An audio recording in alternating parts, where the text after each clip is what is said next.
Hello, everybody. My name is Guy Tilkin from Eldenbiezen, Belgium. Hi, I'm Sarah Wolferston from University College London Institute of Archaeology. And we are going to tell you about one of the products of the DELPHI project, which is a competence framework. And this competence framework is a tool that we produced in order to support the professional development of heritage professionals in order to implement a DELPHI/Faro approach to heritage. And I give the floor to Sarah to explain what competences we are talking about. So Guy just mentioned Faro. What he's referring to is the Council of Europe's Framework Convention on the Value of Cultural Heritage for Society. And this is the most recent policy document to come out of our standard setting organization for Europe, which is the Council of Europe.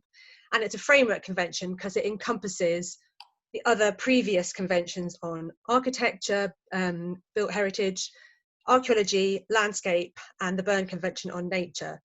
And the Faro Convention is very close to the aims, in fact, was an inspiration for the DELPHI project, and is roughly split into 4 areas itself. And these were the 4 areas we chose to split our competence framework into. Now, those 4 areas are values. And by values, we mean the values that people have for heritage, which are diverse and wide-ranging, but also we think of European values, and that's social justice, democracy, the rule of law, and it's also an idea of a transcending value, a common approach to valuing our heritage and the heritage of others. So that's the values group. Communities are at the heart of the Faro Convention, and DELPHI project is about co-creation of heritage interpretation with communities. And that's very much reflected in lots of policy documents, not just the Council of Europe. It's about democratizing the way we work in our daily lives, being participative, inclusive, and trying to encourage voices that aren't normally heard.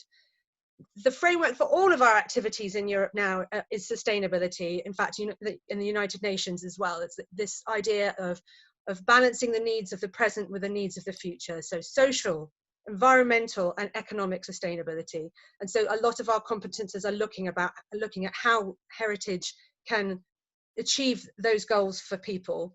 And of course, adult education. Education meaning that how can we use heritage as a context for learning, and also for promoting learning about heritage itself.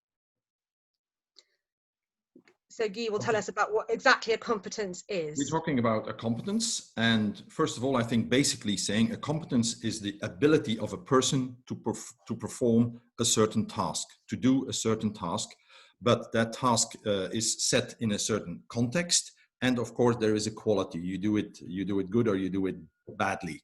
So a person's ability to perform a particular task or activity in a specific range of real-world contexts. And we, of course, are looking at the heritage context. The competence also, in a way, is a kind of a synthesis of knowledge, skills, and attitudes. And that is very important for our product that we're going to tell you about, because in order to be able to do something, you need to know a number of things. You need to be, you need some skills to do it, and you need the attitude or the feeling, the attitude, the drive to do it. And so there is this other definition of a competence, which is the ability to apply a synthesis of knowledge, skills, and attitudes. And I'll come back to that later. Back to Sarah. So to look more in focus at the actual competences that we came up with, we had lots and lots and lots of ideas, but we boiled them down to 15. And the first 4 we can group into values. And if we think about values in heritage, in a heritage sense, I talked about earlier about how Faro was a bit of a key moment in democratizing heritage values. So before, experts looked at monumental heritage, prestigious places, and the legislation was very much about high levels of technical guidance. Faro, however, brings that out, brings that more into a people-focused and other types of values. And of course, one of our key values is that European transcending values. It's about social justice and democracy. So democratizing values. This is what this group is about. So we're researching views and values of our potential target groups, we're finding out how to run the meaning and the value identification process, and Guy will show us that particular competence in more detail later, and how to present that in a way that's more European, that was relating to our wider values. And of course, the multiple perspective. This is very important also in the Faro Convention. So that's bringing those unheard voices in, and how can we balance those, and how can we make those values meaningful. Our next group is the community. So Faro is about making sure that the human rights approach of Europe and the Council of Europe is expressed through the way we work with heritage. So Faro asserts the rights of everybody to be involved with heritage, not just in identifying it or interpreting it, but also benefiting from it. So that's very much about how their stories are told, but also about what's the stake for them. So this group will not only give people the skills to identify, but also to advocate for more inclusivity within their storytelling, within their management of a asset, within their education programs.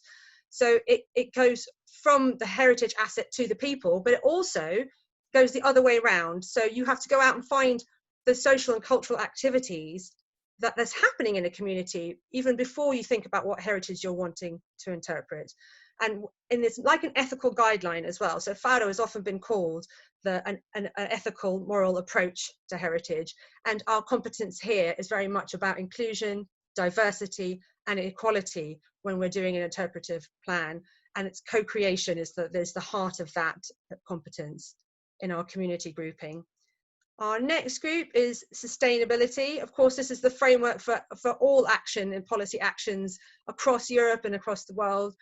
So the golden goose of heritage is often tourism. And of course, that's reflected in our competence. So it's about branding and it's about sustainable tourism. But it's also beyond that. It's helping people to see that heritage and heritage stories and heritage can be at the basis of all economic activity and well-being for a local community, not just economics, but also participation and social cohesion. So that's what those narratives are supposed to aim at. Intercultural relationships and values of respect and rights for the other. Our last group is the education group. Of course, this is a big target area for DELPHI, and is also a very strong point in the Faro Convention that we should be designing educational programs that use heritage, not just to learn about heritage, but also to learn about a whole realm of other things: science, arts, history, people, cultures. So this particular competence group helps learners to achieve that, have a transdisciplinary learning experience that has heritage as a context, a pretext, an excuse. So this looks specifically at how to design a heritage-based learning experience and how to facilitate others to do that if you're using another specialist to come in and talk to your community group or to help manage your heritage. And over to Guy. Okay, so I'm going to tell you, I think you skipped one, sorry.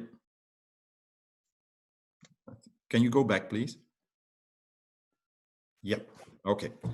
I'm going to tell you how does this tool look like. And so we are talking about competences, and competences in this tool are described in terms of learning outcomes. So we use learning outcomes, and the learning outcomes is the outcome. What do you need to know, able to do and feel when you have completed this course or this training or whatever. And I already said it, so we have created a breakdown of these competences and in learning outcomes, and a breakdown along knowledge, skills, and attitudes. What do we need to know to be able to do, and what attitude is required to successfully perform the task? And we try to answer that question for each competence that we have defined and that we have selected to use for this tool. But it's not only a split into competences, into knowledge, skills, and attitudes, but also into levels. Because of course, we all know that at the end of primary education, we need to know and be able to do something. But at the end of secondary education, we need to know more and be able to do something more. So there is a leveling in terms of complexity. And each country has this classification of their qualifications in what is called a national qualification framework. But since we live in Europe, we also created a European qualification framework in order to be able to compare all the national qualification frameworks. And so we, in our tool here in this DELPHI tool, we used the EQF, the European Qualification Framework taxonomy, to level the different competences that we have defined. Next, please. So, and this is an explanation what the European Qualification Framework is. It's an overarching framework to facilitate comparison of qualifications and national qualifications and qualification levels from different countries, the national qualification framework. And it's also normally described in terms of learning outcomes. And that's what we're going to use. In the next slide, I will, Sarah? Mm-hmm. Next slide, please. So in the next slide, there I show the EQF, the European Qualification Framework. You will see that this is described in very broad terms, because the EQF covers all types of education and all types of training. So it is not put in a certain context, but here you see that we're going from level 1, 2, 3, 4, 5, and next slide, please. To level 6 to 8.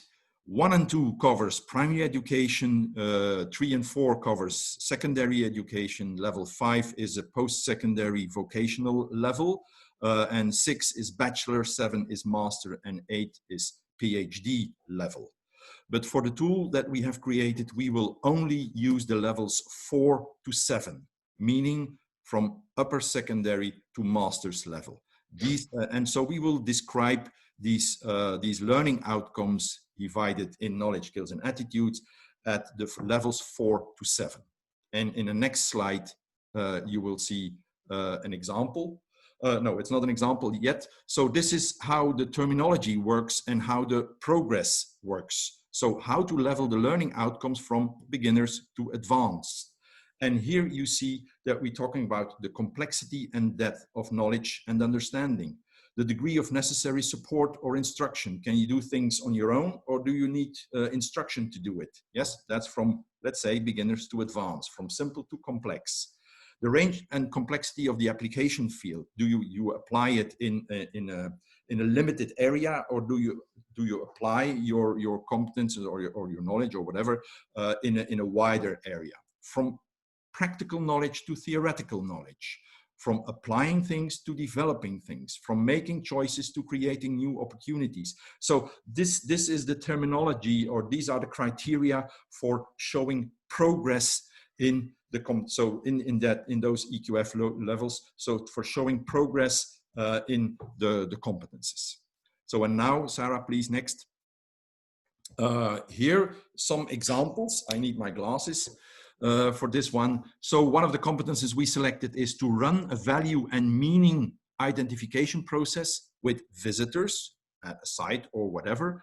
And then if we look at the left column, there you see levels 4, 5, 6, and 7. These are the EQF levels. And then what the learner has to know when completing level 4, level 5, level 6, or level 7. Yes, and then you see has an overview of diverse value and meaning definitions, knows that in different cultures, value and meaning are looked upon differently, knows standard techniques to address people in an interview. Yes, in level 5, this knows how to value and meaning are related to each other, knows which value and meaning are common in some relevant cultural groups in the country. At level 6, this knows why certain values and meaning are connected to the site, to the asset, understand the theory of values and meaning, has a broad overview and understanding of values and meaning in many cultural groups. So you see it broadens, yes? And at level 7 is that this knows how values and meaning can be influenced, knows the cultural background of different values and meaning. So I hope it's clear that in this case, the knowledge and the learning outcomes at the different levels evolve from simple to complex. Yes, next please. This is another competence that we have selected to develop a multi-perspective participatory heritage identification project. If we look this time at the middle column, so at the active dimension, so then what skills should that person have at level 4? Assesses information on basic social needs in the community, or communicates basic values that people hold for the heritage in a certain context. Or that becomes at level 5, the third one, designs and organizes participatory planning activities to target different aspects of your communities in heritage. Or becomes at level 6, prepares participatory planning activities to assist the community to identify what heritage they value. Or at level 7 applies different theoretical approaches for sustainability using a self-reflective critical approach, or mediates between people's views and values for heritage that may be in tension with each other. So again, an evolution from, in this case, from the active part, an evolution from simple to complex. In the next slide, let's have a look at the right column, so the affective dimension. And here you see that in order to, because you can know a lot of things, you can be able to do a lot of things, but if you are not willing to do it, you won't do it. So there is this affective, or the drive, this affective dimension of a competence, or the drive for a competence, for doing things. And in this case, we're talking about values heritage as a learning context for the course. In the next level, this becomes values heritage as a learning context for courses in general. Yes. Or that becomes at level 6, values heritage as a learning context for adult learning in general. And at 7, this becomes, for instance, is willing to share knowledge concerning heritage-based learning. So there it becomes sharing. So not only valuing, but also valuing that other people value it or know it. So there, the simple values heritage in a learning context for one course becomes sharing the values and sharing the knowledge. Yes, so that's also an evolution. So these slides were simply to show how this tool is constructed, what you can find in it. The basic building blocks are learning outcomes. And then next slide, please. So, and that's very important to know, because how are we supposed to use this? How can you use this? And first of all, we're talking about training, about learning, about jobs, and about work. Yes. So, and in this case, if we look at training, for instance, if you are going to organize a course and you want to set a kind of step in or intake limit or intake level for your participants, you're going to set up a course at level 6, the bachelor level. Of course, then you can't take beginners in. So the building blocks and the learning outcomes that we have in our tool can help you for the assessment of the participants that you're going to allow in your course.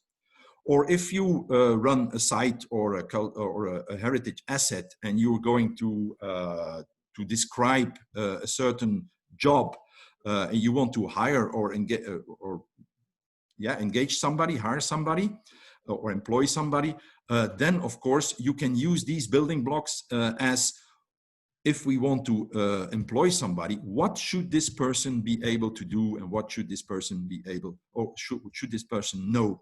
So that also in the list you can find these elements and use it for that. Of course, curriculum development, this is the starting point. Here are the building blocks and the learning outcomes. This is the starting point. And if you accomplish, or if you do the course, then at the end, these are the elements you have to know. Then the last one, of course, and that's also something we created, that's one of the next outputs of this project, is a validation tool. And we use these learning outcomes also as a validation tool. So a kind of certification or a documentation of what a person has learned, acquired, is able to do, knows at the end of a course that you have organized. And if you document that correctly, then you can validate this for these learning outcomes for this person, for the student. The next step, of course, would be certification, but that's another step. But anyway, you can document it. Yes, that's the tool that we have produced, and of course there will be during the session there will be questions. Thank you very much for listening to us, and I hope it was useful. Thank you. Thank you. Thank you very much. Bye.